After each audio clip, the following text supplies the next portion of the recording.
This is Matador News, and these are today's headlines. Egyptian investigators look at the downed Russian jet's black boxes. Ohio voters decide today whether to legalize marijuana, and singer Taylor Swift is sued for $42 million by a man who says she stole his lyrics.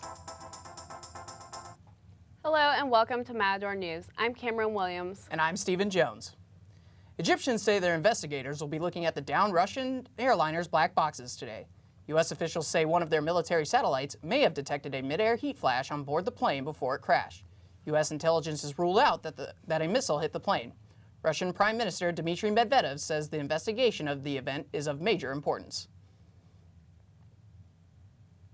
The most important thing right now is to do the investigation with international standards and find out what's the reasons for this tragedy. The new information collected from the U.S. satellite images suggests an in-flight event, including the possibility that a bomb could have caused the explosion. That explosion may have caused the plane to break apart in midair, killing everyone aboard it. But officials are downplaying a claim by Islamic militants that they brought the flight down. Russian officials are saying that it is too soon to speculate on what caused the crash. Today is Election Day, and although it is an off year, voters are still heading to the polls for local issues. From around the country, here are some topics people are voting on. In Ohio, voters are deciding to legalize recreational marijuana. If passed, it would become the first Midwestern state and the fifth state in the U.S. One concern about legalizing marijuana is any pot distributor in Ohio would have no choice but to buy from one of 10 determined farms. This would make about 24 investors rich. Another marijuana-related issue voters are deciding is what to do with the marijuana cash in Colorado. In 2012, Colorado became the first state to legalize the drug. Voters will decide what to do with the extra $66 million of tax revenue from marijuana sales. The new NBC News poll shows candidate Ben Carson is at the top of the Republican presidential primary candidates. With 29%, Carson leads with the highest percentage a candidate has reached so far this campaign. Carson is followed by Donald Trump with 23%, Marco Rubio with 11%, Ted Cruz with 10%, and Jeb Bush with 8%. Trump says people are tired of the same old politics. We're beating everybody by a lot. That seems to be the big story, that we're beating, they call it the establishment. It's called really the failed establishment. The poll shows a significant change in the presidential campaign after the presidential debate on CNBC last week. Before the TV debate, Donald Trump was the favorite of the Republican voters. The Los Angeles County Sheriff's Department is still investigating human remains found in the Angeles National Forest. The most recent finding is a femur bone found in Altadena. Investigators have searched the area but did not find any more evidence. Authorities have not determined identities or time of death for the remains. Now let's go to Anna Logan in the newsroom with more on a recent study about religion in the United States. Thanks, Stephen. A new Pew Research study says Americans are less religious than they were a few years ago. The 2014 study is a follow-up to a survey that was conducted back in 2007 on religion in America. Among all adults, those who believe in God have declined 3%. The percentage of adults who describe themselves as religiously affiliated dropped from 83 to 77%. The study also suggests that Americans are becoming more spiritual.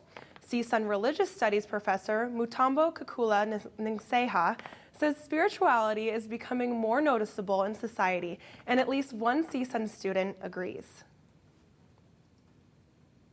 You find many people who will tell you, I'm spiritual, but not religious. And this is common among young people, which means people understand that as human beings, we need those fundamental values of love, justice, etc. So I feel it's just a natural transition, like we are connecting more with different cultures, we're opening our mind, and less people are getting stuck on the religion that they were raised on. They kind of open their mind to more possibilities and be more tolerant overall. The study also shows that homosexuality is becoming more tolerated in the Christian community.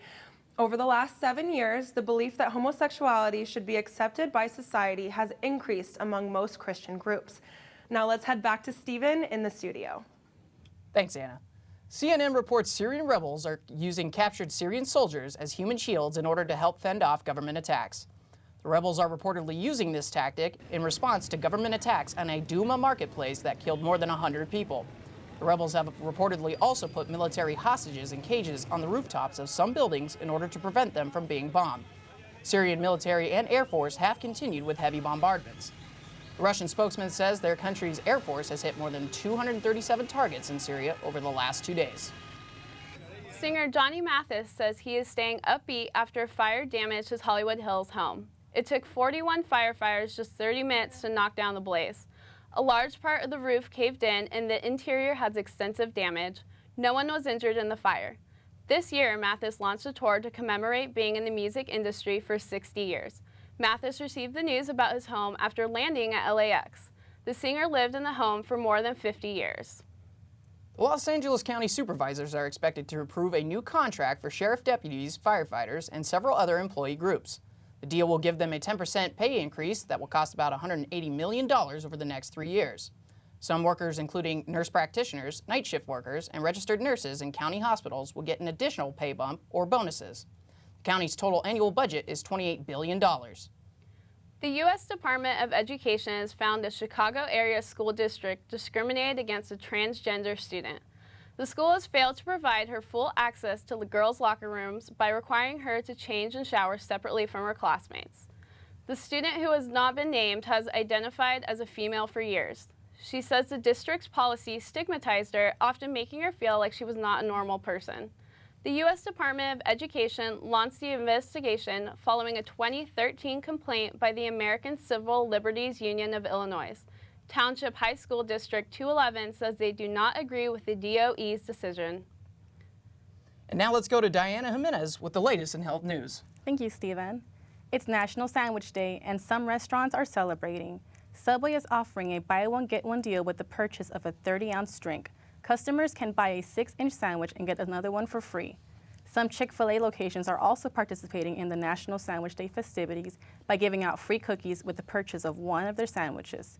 The tale of the invention of the sandwich is that the Earl of Sandwich did not want to leave the gambling table, so he ordered his servants to bring him a piece of bread with meat so he would not have to put down his poker cards. Drinking soda can be bad for your health. A new study says you may be putting yourself at a heightened risk of heart attack and osteoporosis. Researchers in Stockholm, Sweden, found men who drank at least 2 sweetened beverages a day over the course of 12 years have a 23% higher risk of heart failure. Sugary soda is high in calories and can also contribute to weight gain and diabetes. Many experts recommend cutting back on sugary beverages. CSUN students just finished up their midterms only to have their final exams start in 5 weeks. The cramped fall semester can be overwhelming for many students. To manage this stress, the Oasis Wellness Center is inviting CSUN students to participate in test anxiety workshops. The mission is to teach students powerful ways to manage their stress, anxiety, and improve test performance. Matador News reporter Sophia Levin is over at the Sundial studio with the Oasis Wellness Center manager Tiffany Shanks with more on the topic. Thank you, Diana. I'm sitting here with Tiffany Shanks, who is the manager of the Oasis Wellness Center. Tiffany, please tell us more about the anxiety test workshops that the Oasis Wellness Center holds. The test anxiety workshops are designed to help students be equipped with the tools needed to help reduce test anxiety and to increase test performance on exams. Studies have revealed that some levels of anxiety prior to an exam are okay and are natural, but some levels are high. So the workshops are designed to help reduce those levels. Okay.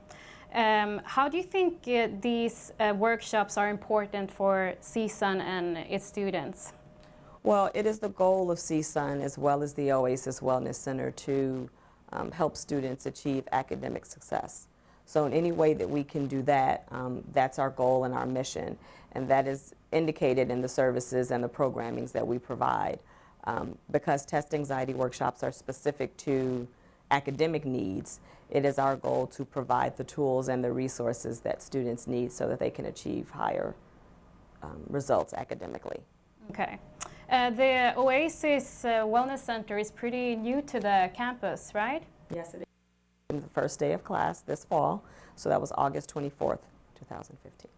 Okay, and the test anxiety workshop has been on for twice already in October, and they will meet in November 13th, 20th, and also in December 4th between 1 and 2:30 at the Oasis Wellness Center, so make sure to participate. Thank you, Tiffany, for participating here. Thank you for having me. Now back to Annie Stonick with the latest in business news in the studio. Thank you, Sophia. Over 40 Chipotle restaurants have closed in Washington and Oregon due to an E. coli outbreak.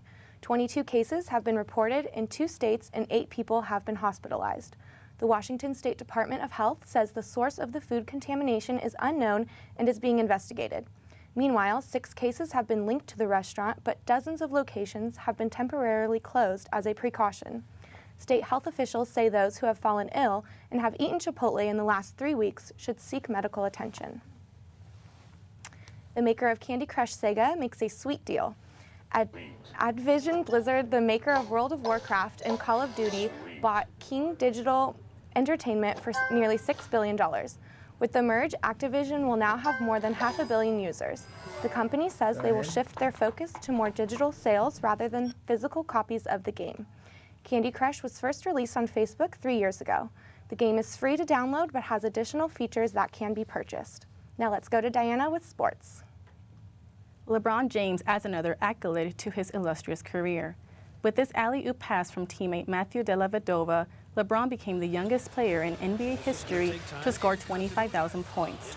The Cavaliers defeated the 76ers 107-100 last night. At 30 years, 307 days old, James became the 20th player to reach 25,000 points. James has been to 5 straight NBA Finals, winning 2 out of the 5. He will look for a 6th trip this year as his Cavaliers are off to a good 3-1 start. Here in Los Angeles, the Clippers defeated the Phoenix Suns 102-96. They are off to a 4-0 start and will travel to Oakland tomorrow to face the defending NBA champs, the Golden State Warriors. The Lakers welcomed the Denver Nuggets tonight at the Staples Center, tip-off at 7:30. The Tennessee Titans have fired Kent Whisenhunt after 7 games in his 2nd season with the team. The Titans gave Whisenhunt a 5-year deal in 2014. Tennessee has gone 3-20 under Whisenhunt, winning only 1 game in his 2nd season. The Titans will promote Mike Mularkey to interim head coach. Whisenhunt is the 2nd head coach to be fired this season. CSUN basketball head coach Reggie Theus agreed to a 4-year extension that will go through the 2019 to 2020 season. Theus is in his 3rd year with the Matadors, leading to 2 Big West tournaments in his first 2 seasons. The Matadors are 26-42 under Theus' tenure. CSUN will begin action on the court this Thursday here at the Matadome against Cal State Los Angeles. Now let's go to Annie with the latest on entertainment. Taylor Swift is being sued for $42 million over her hit single Shake It Off.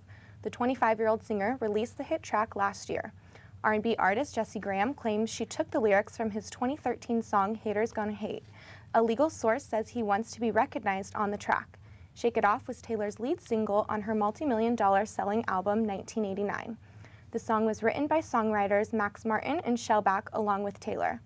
The latest news comes as it was reported that Taylor has been named the highest paid musician in the world after reportedly earning more than $1 million a day for the duration of 2015. The Copyright Act does not protect short phrases. Adele breaks the record in digital downloads with her new hit single, Hello. Fans who downloaded the song brought in over 1.1 million copies. Hello was the first single from Adele's upcoming album, 25, released this month. It follows a 4-year break from music after her album 21 won 6 Grammy Awards and sold more than 30 million copies worldwide. Hello was streamed more than 47.5 million times globally on Spotify, making it the most streamed song over a week in the online streaming platform's history. The million sales have never been done by anyone before. Adele got there in 7 days. The British singer earned 1.1 million digital downloads, which overrides the previous record. That's all for entertainment. Let's go back to Stephen with the weather. Thanks, Annie. Residents in Northridge are wearing warm clothes today for the first time in months. The forecast today calls for an increase in clouds later this afternoon with a 40% chance of showers and a daytime high of 65 degrees. Tomorrow will be mainly sunny with a high of 69 degrees. The rest of the week is expected to be sunny with the highs in the mid-70s. Trump once again starts a feud on Twitter, this time with Last Week Tonight Show host John Oliver. The presidential candidate tweeted John Oliver had his people call Trump and asked to be on what Trump says is a very boring and low-rated show. Trump said no thanks, waste of time and energy. The Last Week Tonight show replied on Twitter with a couple of points. 1, yes, we have a boring show, and 2, at no point did we invite Donald Trump to appear on it. Oliver says Trump is an open book, and that book doesn't have very many interesting words in it. That's all for today. I'm Kamryn Williams. I'm Stephen Jones. I'm Diana Jimenez. And I'm Annie Stonick. We hope you have a good day, and don't forget to follow us on Twitter at MATA Newscast.